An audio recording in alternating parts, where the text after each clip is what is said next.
hindi na mahihirapan sa mga simpleng gawain ng ilang PWD na Pugueños. Sa tulong kasi ng Municipal Social Welfare and Development Office o MSWDO, nabiyayaan ng 3 PWD sa bayan ng prosthesis. Ipinaliwanag ng kinatawan ng MSWDO ang proseso ng pagbibigay ng tulong. Ang may kasi na qualification is dapat registered siya as persons with disability doon sa PIDAW. Sa office po ng Persons with Disabilities Affairs Office, registered siya, issuean siya ng valid ID.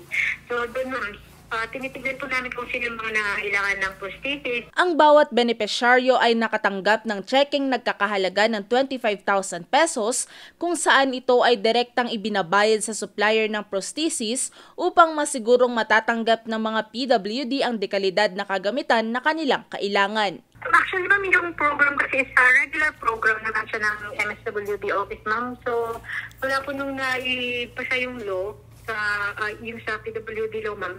Meron na po, nagpo-provide na po kami na financial assistance para dun sa prosthesis, mga assistive device po na kailangan ng mga persons with disabilities. Sa tala ng MSWDO, 4 na residente na ang nabigyan ng prosthesis sa bayan ng Pugo pero hindi lamang prosthesis ang ipinagkakaloob dito. Nagbibigay din sila ng iba pang assistive devices tulad ng wheelchairs at hearing aids upang matugunan ng iba't ibang pangangailangan ng komunidad. Valerie Dismaya, RNG News.